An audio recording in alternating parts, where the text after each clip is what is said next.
कृष्ण फाल्गुन शुक्ल पक्ष की एकादशी को आमल की एकादशी और रंग भरी एकादशी के नाम से जाना जाता है। इस दिन आंवले के पेड़ की पूजा का विशेष महत्व माना गया है। इस दिन आंवले के वृक्ष के नीचे एक घी का दीपक अवश्य प्रज्वलित करना चाहिए। इस बार आमल की एकादशी का व्रत 27 फरवरी 2026 दिन शुक्रवार को रखा जाएगा और व्रत का पारण अगले दिन 28 फरवरी दिन शनिवार को किया जाएगा, जिसका शुभ मुहूर्त है सुबह 6:47 से लेकर 9:06 के मध्य।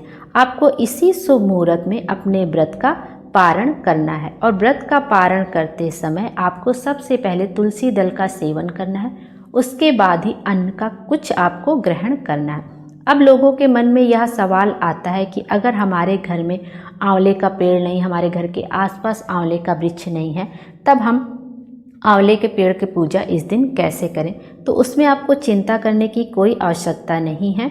आप जहाँ पर भी अपने घर पे भगवान विष्णु का पूजन कर रहे हैं तो आप वहाँ पे एक आंवले का फल रख लीजिए। उसी को आप जो है वृक्ष के प्रतीक के रूप में मान के आप पूजा कर सकते हैं। आप भगवान विष्णु की प्रतिमा या चित्र के सामने आंवले का फल अर्पित कर दें। सबसे पहले भगवान विष्णु की पूजा करें, उन्हें पीले फूल और तुलसी दल अर्पित करें। उसके बाद आंवले के फल की पूजा कर दीपक जलाएं। यदि आपके घर के आसपास आंवले का वृक्ष मिल जाता है पूजन करने के लिए तो बहुत अच्छी बात है, और यदि यह संभव नहीं है तो आप भगवान विष्णु की प्रतिमा के पास आंवला फल रख लीजिए और उसको वृक्ष के रूप में प्रतीक मानकर पूजन कर लीजिए। इस दिन आंवला किसी गरीब जरूरतमंद को जरूर दान करना चाहिए और प्रसाद रूप में भी वितरण करना चाहिए आंवले का। और इस बार 27 फरवरी शुक्रवार को ब्रह्म मुहूर्त सुबह 5:17 से लेकर 6:05 तक रहेगा और सूर्योदय होगा सुबह 6:54 पर और सूर्यास्त होगा शाम को 6:25 पर। आद्रा नक्षत्र आपका सुबह 10:48 तक है, बाद में आपका पुनर्वसु नक्षत्र प्रारंभ होगा। आयुष्मान योग शाम को 7:43 तक रहेगा, बाद में सौभाग्य योग रहेगा। इस बार एकादशी के दिन ग्रहों और नक्षत्रों का बहुत ही शुभ संयोग बन रहा है, तो आप अपनी सुविधा के अनुसार जब भी आपसे बन पड़े आप विष्णु भगवान का पूजन कर लीजिएगा। और यदि आपके ये शुभ मुहूर्त निकल भी जाते हैं तो बिल्कुल भी घबराने की ज़रूरत नहीं है। एकादशी का दिन ही इतना शुभ होता है कि आपके मुहूर्त निकल भी गए तब भी आप निश्चिंत होकर पूजा पाठ कर लीजिएगा। और जो इस बार की द्वादशी तिथि है जो कि 28 फरवरी शनिवार को पड़ रही है, महाद्वादशी है, नरसिंह द्वादशी इस दिन है और इस दिन भगवान विष्णु के नरसिंह अवतार की पूजा का विधान है।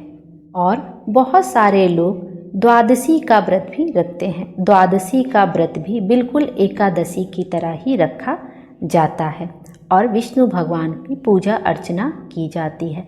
द्वादशी तिथि के दिन जो आपका पूजा का शुभ मुहूर्त है वह ब्रह्म मुहूर्त है, सुबह 5:16 से लेकर 6:04 तक रहेगा। सूर्योदय सुबह 6:53 पर होगा, सूर्यास्त होगा शाम को 6:25 पर।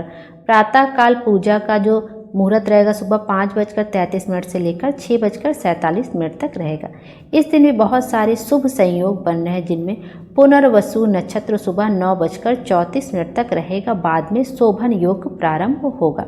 तो जो लोग महाद्वादशी के दिन भी व्रत रखते हैं उन्हें अपने एकादशी का व्रत का पालन केवल फल, दूध और दूध से बनी वस्तुओं को ग्रहण करके ही करना चाहिए।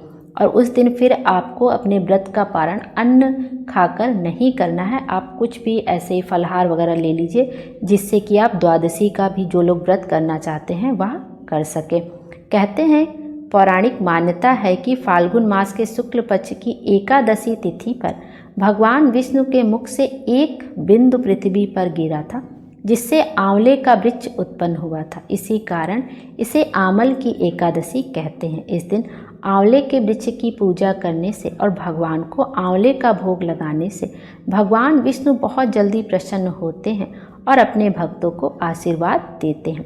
और एकादशी के दिन आप भगवान विष्णु का जैसे आप डेली पूजन करते हैं आपको वैसे ही करना चाहिए।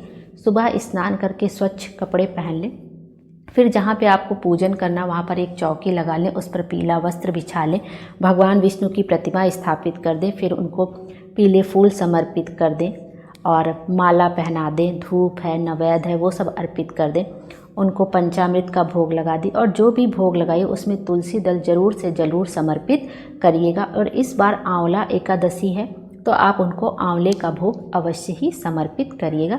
उसके बाद आप आंवला एकादशी की व्रत कथा का श्रवण कर लीजिए, पाठ कर लीजिए, आरती कर लीजिए। इस तरह से आप भगवान विष्णु का बहुत ही सरल तरीके से पूजन कर सकते हैं। यह थी आज की वीडियो। उम्मीद करती हूँ आपको पसंद आई होगी। Thank you.